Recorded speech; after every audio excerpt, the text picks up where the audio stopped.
सब लोग ये भी मत सोचना कि सबके लिए विवाह करना अनिवार्य है। कुछ लोगों ने समाज में समझ रखा है कि विवाह बहुत जरूरी है, जिसका मन है वो विवाह करे, लेकिन जो मन को रोक सकता है वो यदि विवाह न करे, संत बन करके साधना करे, तपस्या करे, ब्रह्मचर्य का पालन करे, तो उससे ज्यादा सुखी तो भगवान भी नहीं है। ब्रह्मचर्य से सुख का जन्म होता है। मां के गर्भ में तुम अकेले आए, मां के गर्भ से अकेले जन्म हुआ और बचपन में अकेले ही मां के गोद में पले, अकेले ही बड़े हो गए। अब 25 साल की उम्र में विवाह हो रहा है। यदि इच्छा है तो विवाह कर लो, लेकिन यदि अपने को संभाल सकते हो, कंट्रोल कर सकते हो,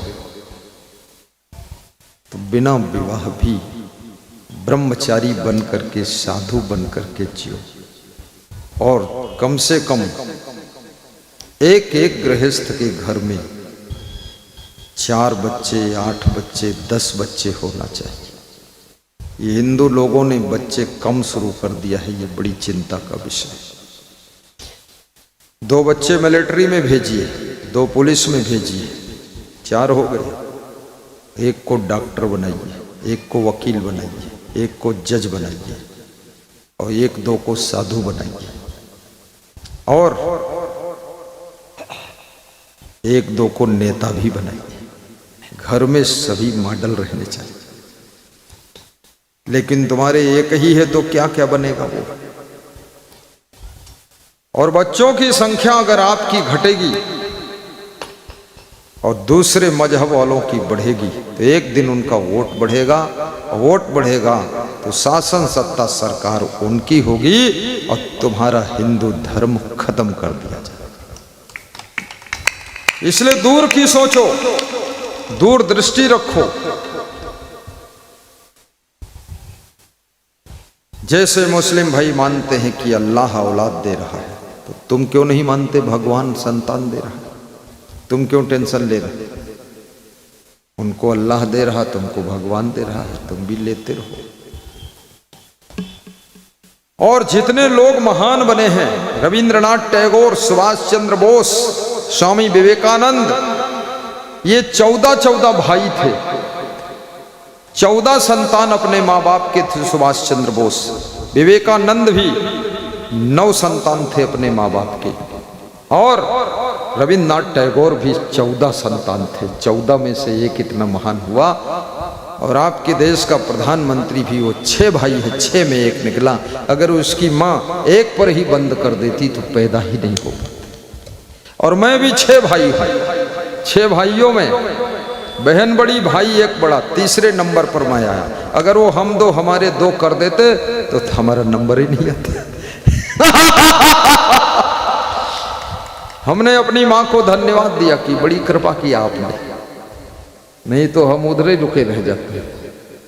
यहाँ बुधहट में कौन बुदुर बुदुर प्रवचन सुनाता? इसलिए जो आत्मा जन्म लेगी, कीड़े मकोड़ों का भी भाग्य होता है, बिल्ली का भाग्य होता है। कल एक भक्त हमारे पास आए आजमगढ़ से, उदयराज सिंह यादव, एडवोकेट। उनकी बेटी एक खरगोश लेकर आई। 5-6 साल पहले भी वो खरगोश उन्होंने दिखाया था, तो याद आ गई। बोले इसको भी आशीर्वाद दे दो, ये भी हमारे घर का एक सदस्य है। तो हमने उस खरगोश को देखा, हमने कहा ये तो बुजुर्ग हो गया, बुढ़ा हो गया। बोले बहुत उम्र हो गई, बुढ़ापा आ गया इसका, लेकिन आशीर्वाद दे दो, इसको भी हम लाए थे, दर्शन कर लेगा आपका। देखिए वो खरगोश का भाग्य, उसको गोद में खिला रहे हैं लोग, पाल रहे हैं लोग। चिड़ियों का भी अपना अपना भाग्य है। तुम क्यों इतना चिंता कर रहे हो? तुम जिस जिस संतान को जन्म देते हो, उस संतान का भाग्य उसके साथ में आता है। तुम लाख कोशिश कर लो, जिसके भाग्य में जो है वो अपने आप चमत्कार होता है। बोलिए श्री सद्गुरुदेव भगवान की जय। सबके पास में बुद्धि है। कितने लोगों का बेटा पढ़ता नहीं, बहुत दुखी रहते हैं। सब जगह लिए घूमते हैं, दवाई भी कराते हैं कि देखो कोई टेबलेट दे दो तो बुद्धि कहीं फंसी हो खुल जाए। बड़ी दुआ मांगते हैं, इसका क्या होगा। एक बालक पढ़ता नहीं था, स्कूल में लड़ता झगड़ता था। टीचर तंग हो गए, नाम काट दिया, इंग्लिश में लिख दिया लेटर उसकी माँ को कि ये पक्का मूर्ख है, इसको घर में रखो, ये न पढ़ पाएगा न यहाँ स्कूल में किसी को पढ़ने देता, इतना धुंध मचाता। माँ ने जब लेटर पढ़ा तो माँ मुस्कुराई कि एक ही बेटा था, वो भी पक्का मूर्ख पैदा हुआ, अब क्या करें। बेटे ने पूछा इस लेटर में क्या लिखा है माँ?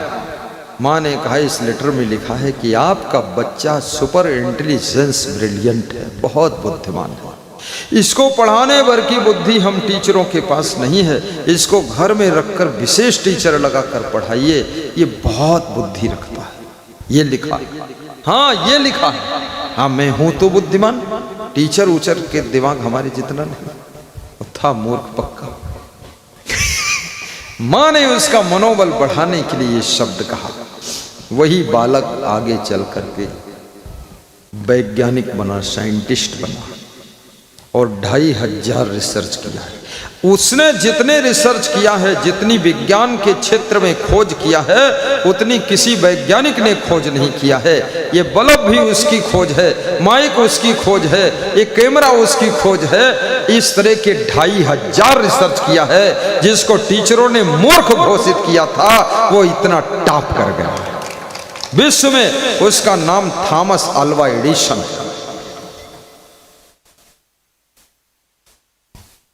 याद रखना, तुम्हारे बच्चों के पास भी बहुत बुद्धि है। अब ये नहीं है कि तुम्हारा बच्चा भी 2500 रिसर्च करेगा, वो 2500 ना करे, कुछ और करेगा। सब में अलग अलग प्रतिभा होती है। आपके घर में जितने लोग हैं उनमें भी अलग अलग प्रतिभा है। हमारे पास में इतने संत हैं, सब में अलग अलग प्रतिभा है। एक जैसी पर्सनालिटी किसी की नहीं। किसी को भजन गाने में ज्यादा रस आता है, वो नहीं पाता है। कोई पब्लिक को तो अकेले गावत है तो उसको आनंद आता है।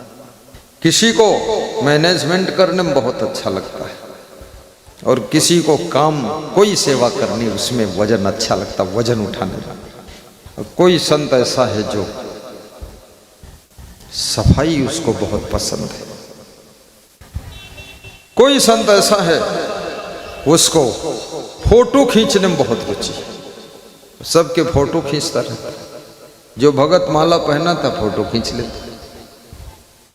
कोई नेता आता उसका फट से फोटो ले लेता है। पुलिस वाले आते हैं उनको डील कर लेता है। तुम्हारे घर में जितने सदस्य होंगे उनमें सब में विलक्षण प्रतिभा होगी और सृष्टि में सभी गुणों की जरूरत है। एक गुण से काम नहीं चलता है, याद रखना। कितने लोगों को पनीर की सब्जी बनाना बहुत अच्छा आता है, कितने महिलाओं को खीर बनाना बहुत अच्छा आता है। और कितनी महिलाएं खीर बनाएंगी तो भात अलग और दूध अलग, और जो उनमें सामान डालें वो सब कच्चे रह जाए, उनका अलग से चबाई पड़ता है। सब में क्वालिटी अलग अलग होती है। तुम्हारे घर में कोई ऐसा भी होता जो बहुत साहसी है, कभी डरता नहीं, और सभी गुणों की आवश्यकता है। व्यास गादी निवेदन कर रही है कि आपके घर में बच्चों की संख्या भी कम न हो, बेटियों की संख्या भी कम न हो। और बेटियों से कहूंगा, अपने माँ बाप के ऊपर बोझा मत बनो। जितनी अच्छी तुम पढ़ाई कर लोगी, योग्यता प्राप्त कर लोगी, गुणवान बनोगी, उतना अच्छे घर में तुम्हारा विवाह होगा। और सबसे बड़ी चिंता माँ बाप को विवाह की होती है। और बेटी अगर सुयोग्य हो गई तो याद रखना, राम को भी अयोध्या से ढूंढते ढूंढते जनकपुर जाना पड़ा था सीता के लिए। ऐसे कोई न कोई राम बनकर तुम्हारी बेटी सीता के लिए ढूंढते ढूंढते आए। लेकिन बेटी योग्य होना चाहिए। केवल फैशन नहीं, डॉक्टर भी बनो, कलेक्टर भी बनो, मास्टर भी बनो, घर संभालना भी सीखो। सबसे बड़ी डिग्री है घर को संभालना। डॉक्टर मास्टर से भी बड़ी डिग्री है अपना घर संभाल पाना, और परिवार के सदस्यों को संभालना, ये तो बहुत बड़ी डिग्री है। कितने लोग डॉक्टर भी है, मास्टर भी है, कलेक्टर भी है, लेकिन अपना छोटा सा परिवार नहीं संभाल रहा है, वो बिखर रहा है। वहां डॉक्टर की डॉक्टराइन इधर उधर हो रही है।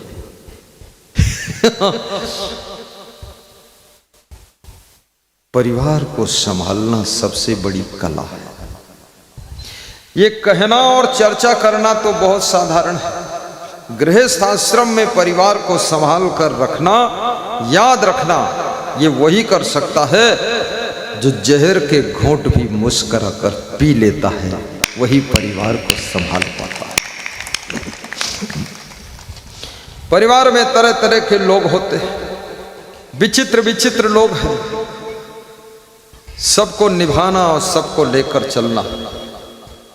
कुछ संतों से कहूंगा, पीछे हल्ला मचा रहे बच्चे शांत कर दें। योगेश दास चले जाए और बजरंगबली चले जाए, जाइए वहीं 2-4 मिनट रह जाइए, क्योंकि पूरी सब्जी बनी है, बच्चों का मन मचल रहा है कि यो प्रवचन बंद हो, हम पूरी सब्जी खाई, हमसे क्या मतलब प्रवचन से। तो बच्चे सब उधर धुंध मचाए हैं सत्संग और भंडारे के बीच में, कूदत उछरत हैं कि महात्मा जी देखो कब बंद करी है भाई। भंडारा है आज, बड़ी सुंदर पूरी सब्जी बनी हुई। कल भी था भंडारा, और भंडारा में कल तो मैं देखा केवल आधा घंटे में ही सबने खा लिया है। और भंडारा में एक तरीका और बता देता हूं आपको, कभी ज्यादा भीड़ हो सत्संग में तो भंडारा बनवाइए, पूरी सब्जी पॉलीथीन में डाल दीजिए 4 पूड़ी और थोड़ी सब्जी दूसरी छोटी झिल्ली में और भर दीजिए, और सत्संग समाप्त हो, आरती हो जाए, तब यहीं कुर्सी पर बैठे बैठे एक पैकेट दे दीजिए और लोग यहाँ से ले जाकर अपने घर में बैठकर खाएं आराम से। ये भी एक तरीका है। ऐसा मैं कभी कभी जब ज़्यादा भीड़ होती, 10,000 की भीड़, तो ऐसे करवा देता। मध्य प्रदेश में सत्संग होता है, वहाँ प्रसाद बढ़ता है तो 5-6 ट्राली में बूंदी भर के बांटते हैं लोग, 100-200 लोग। लेकिन मारा मारी धक्का मुक्की ये तो ट्राली को ढकेले गिराए नहीं पाते, आदमी तो गिराए दे। बांटने वाले भी ट्राली बैठे थे। ट्राली ढकेलत तो जरूर है, मध्य प्रदेश में ढकेलते बहुत। हमारी ब्यास गादी ढकेले के उधर ले जाते हैं टेबलों से, बहुत ढकेलते। कई बार तो हमको चुपके से उतर के गाड़ी में बैठकर निकल जाना पड़ा। एकदम टूट पड़े लोग 2-3 हजार। हमने सोचा ये तो सब कुचल डालेंगे, गुरुजी जी को निपटा देंगे। तो ऐसा भी एक तरीका है, उसमें गिलास और पत्तल की भी बचत है, परोसने वालों की जरूरत नहीं है। पहले से पुड़िया बांध दिया और श्रोताओं का टाइम भी खराब नहीं होगा, लिया पुड़िया और निकल गए फटाफट प्रसाद। लेकिन जब बिठा कर खिलाते हो या वहीं खिलाते हो तो उसमें किसी को और खाने की इच्छा होती तो और ले लेता है, ये फायदा है। साथ में खुशी बहुत होती है, लोग सत्संग सुनते सुनते शाम को भूखे भी हो जाते हैं। तृप्त होकर के किसी को दूर जाना है, थोड़ा खा कर जाता है, मन भर जाता है। रास्ते में गुणगान करता है कि भाई सामान फेंकते हैं, लेकिन याद रखना तुम्हारे घर में जो भी आनंद आ रहा है वो बच्चों की छलांगों से ही आ रहा है। इसलिए बच्चे होना ही चाहिए। बच्चों के बिना तो भविष्य अंधकार से अंधकार में, शिष्यों के बिना आश्रम का भविष्य अंधकार में। साधु साधु संत जो बड़े बड़े गुरु लोग हैं उन लोगों को भी शिष्यों को रखना चाहिए और प्रेम से रखना चाहिए। और कोई आश्रम अपने भैया भतीजों के नाम मत लिखिए, बेटों के नाम मत लिखिए। आश्रम पूरे समाज के लिए होता है, आश्रम आपके घर के लिए नहीं है। आपने अपने बेटों के नाम आश्रम लिख दिया, गलत बात है। दामाद के नाम लिख दिया, नहीं, ये धार्मिक प्रॉपर्टी है, ये जगत के कल्याण में ही लगनी चाहिए, ये किसी व्यक्तिगत के लिए नहीं होनी चाहिए। इसलिए साधु संतों को शिष्य बना करके अच्छे शिष्यों को रखना चाहिए और उनको अपनी गद्दी भी दे देना चाहिए। गद्दी नहीं दोगे, अचानक मर जाओगे तो क्या होगा? जिनके बच्चे नहीं होते हैं वे पति पत्नी कितने दुखी होते, वे सोचते हमारी गद्दी को लीजिए, हमारी गद्दी पर बैठे वाला कोई गद्दी धरावक चाहिए। तो गद्दी धर के लिए प्रयास करते हैं कि आशीर्वाद मिले, कोई गद्दी धर आ जाए। गृहस्थ की भी गद्दी है और संत की भी गद्दी है, और गद्दी खाली नहीं होना चाहिए, नहीं तो कोई जबरदस्ती गद्दी पर रद्दी आदमी आ जाएगा। इसलिए गद्दी पर योग्य आदमी बिठाना है, संतान भी होना चाहिए। राजनीति में भी उत्तराधिकारी बनता है। जब नेता, बड़ा नेता बूढ़ा होने लगता है तो वो ढूंढता है कि अब किसको ये कमान सौंपा जाए, क्योंकि पार्टी से प्रेम होता तो इच्छा होती मेरे बाद भी ये पार्टी चलती रहे, और जिसके यहाँ कोई कमान संभालने वाला नहीं है वो पार्टी भी खत्म हो जाती है। आपके परिवार की गद्दी संभालने वाला आपका पुत्र सुयोग्य होना चाहिए। पुत्र को सत्संग से भी जोड़िए, अन्यथा आपका पुत्र अगर बिगड़ गया तो गद्दी को भी बिगाड़ देगा, आपकी प्रॉपर्टी को भी बेच डालेगा, शराब पीकर सब खत्म कर देगा। जीवन में दूध पी लो लेकिन शराब कभी पीना मत, शराब कभी छूना मत। अपने घर में किसी से नाराज हो, कोई टेंशन है, टेंशन मिटाने का टॉनिक शराब नहीं है। शराब पीने से क्या घर के लोग सुधर जाएंगे? शराब के नशे में रहोगे तब तक तुम भूल जाओगे, और नशा उतरेगा तो फिर वही टेंशन आएगी। कितने लोग घर के असमंजस से दारू पीने लग जाते हैं, कितने लोग अपनी पत्नी से दुखी होते हैं तो कहते इनका हम पूरा दिखाई दे भाई, दारू पी के दरूहा बन लेते हैं। पत्नी को क्या दिखाओगे तुम खुद ही बर्बाद हो जाओ। और कितनी स्त्रियां पतियों से नाराज होती हैं तो बीमार बनकर दिखाती है, बनी हुई बीमार। दवाई जो मिलती है उसको लेटरिन में डाल देती है, ऊपर से 2 बाल्टी पानी डाल देती है, वो दवाई चली गई गटर में है, गटर में जितने किरवर हैं वही सब मरी गए दवा से। कई एक सासू कह रही थी हमारी बहू के यहाँ दवाई हर रोज आवत है और दवाई सब लेटरिन में पड़ी मिलत है। तो हमने कहा पानी तुम डाल दो, करे गटर में चली जाए। कहन पानी का बहुत हैरान है, बीमार बनी रहा तो बीमार है ही नहीं, घर भरे हैरान कह दी। तो हमने कहा तुम्हारे भाग्य में यहाँ रानी नहीं मिली है, हैरानी मिली है। भोगो, सबको भाग्य से अच्छी बहू नहीं मिलती, अच्छी पत्नी नहीं मिलती है, अच्छे सास ससुर नहीं मिलते, अच्छा बेटा नहीं मिलता है।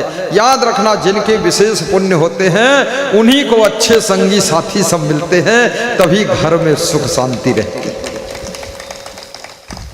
बेटा अगर होशियार मिल जाए तो समझ लो माँ बाप बड़े भाग्यशाली है, और माँ बाप बहुत अच्छे मिल जाए तो बेटा भाग्यशाली। बहुएं अच्छी मिल जाए काम करने वाली तो सास ससुर किस्मत वाले, और सास ससुर अच्छे मिल जाए तो बहुएं भाग्यशाली। क्योंकि राजस्थान में एक गांव में सत्संग हो रहा था। पहले दिन के सत्संग में सासू सत्संग सुनने आई, दूसरे दिन तीनों बहुएं भी आईं और महात्मा जी को धन्यवाद दिया कि आपके कल के सत्संग से हमारे घर में बड़ी शांति आ गई। तो महात्मा ने बहुओं से पूछा कल तुम सत्संग सुनने आई थी? बोले हम नहीं आई थी, हमारी सासू आई थी, और सासू के सुधरने से हमको शांति मिली। तो महात्मा हंसा और बोले आज तुम सत्संग सुनो तो तुम्हारे सुधरने से तुम्हारी सासू को भी शांति मिलेगी। सुधरते तुम हो और शांति बहुत लोगों को मिल जाती है। भक्ति तुम करते हो लेकिन बहुत लोगों का भला हो जाता है। सत्संगी तुम बनते हो लेकिन कल्याण और लोगों का भी हो जाता है। आप अगर सज्जन बनते हो आसपास के लोगों को भी शांति मिलती है। आप यदि शराबी बनते हो अड़ोसी पड़ोसियों को भी अशांति पैदा होती है। तुम्हारे कर्मों का, तुम्हारे स्वभाव का, तुम्हारे व्यवहार का, तुम्हारी वाणी का प्रभाव आसपास के लोगों पर भी पड़ता है। इसलिए याद रखना, एक आदमी अगर अच्छा है तुम्हारे गांव में तो बहुत लोग उसकी अच्छाई का फायदा उठाएंगे, और एक आदमी अगर बिगड़ैल बहुत है बहुत लोगों को डिस्टर्ब कर देगा, बहुत लोगों को डिस्टर्ब कर देगा।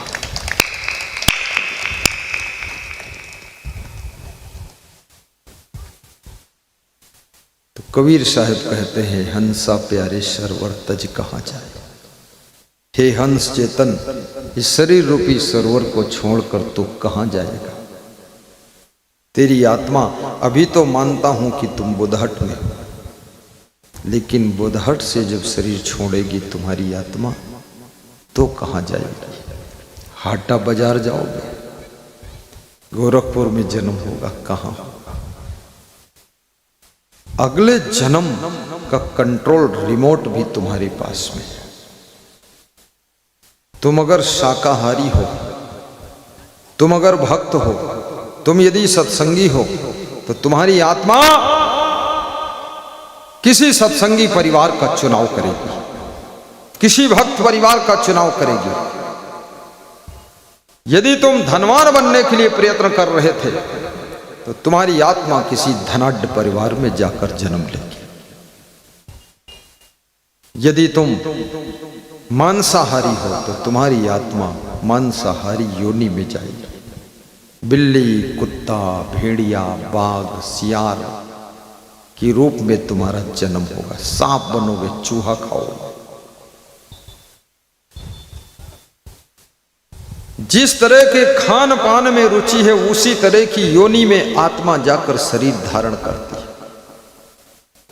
अभी तुम्हारे हाथ में है, ऐसा वैसा खाना पीना छोड़ दीजिए और शाकाहारी बन जाइए और भक्त बन जाइए, सत्संगी बन जाइए, ताकि अच्छे सत्संगी भक्त के घर में तुम्हारा जन्म हो और वहां जाकर तुम फिर सुख से रह सको।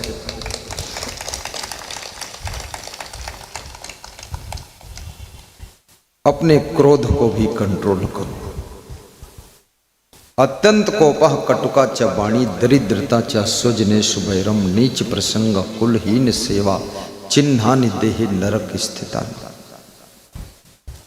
नीतिकार कहता है ये 6 चीजें जिसके घर में होती हैं उसके घर ही में नरक तैयार हो जाता है। नंबर 1, अत्यंत कोपः, जिसको अति क्रोध आता है, जिसके घर में क्रोध करने वाले लोग हैं। आज हमारे पास में एक सज्जन आए, कह रहे थे ये बेटी हमारी बहुत क्रोध करती है। तो मैंने कहा उम्र तो छोटी है। बोले उम्र छोटी है लेकिन हमारी बेटी है, पर गुस्सा बहुत आती इसको। मैंने उसके सिर पर मयूर पंख रखा। हमने कहा बेटी गम खा लेना और माता पिता को तंग न करना। बोले ठीक है गुरुजी। जी गुरुजी। हमने कहा जाओ, शांति मिले आपको। क्रोध लक्ष्मी का विरोधी है। जहां ज्यादा क्रोध आता है लोगों को वहां से लक्ष्मी भी रूठ जाती है।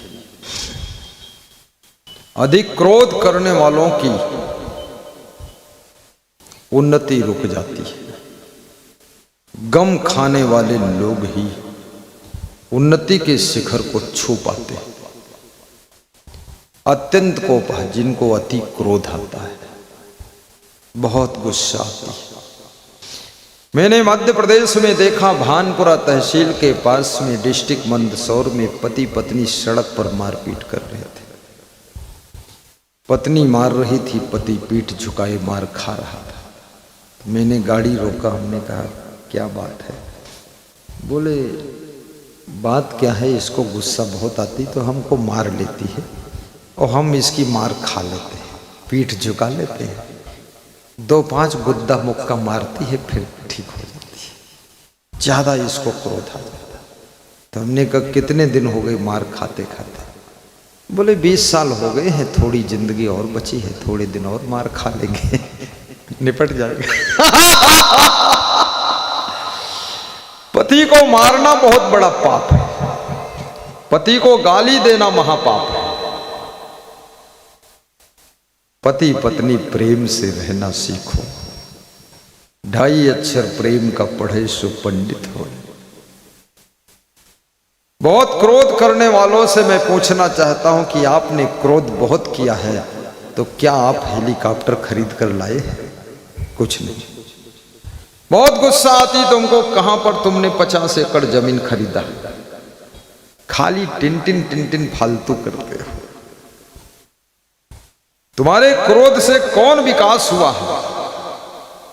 तुम क्रोध खूब कर लो, परिवार पर कर लो, लेकिन कल कार लेकर आओ, 50 लाख की कार खरीद लो। 50 लाख में क्या होता है? 5 करोड़ वाली लाओ जो पूरे जिले में किसी के पास नहीं। 500 की साइकिल भी न लाई पी, खाली गुस्से है। क्रोध सबन को काल है, क्रोध है जंजाल। शिव दुर्वासा क्रोध बस बहुत भय बेहाल। कपिल मुनि के क्रोध ने मारे सगर के पूत, शिव सनकादि क्रोध कर राक्षस की हरितु।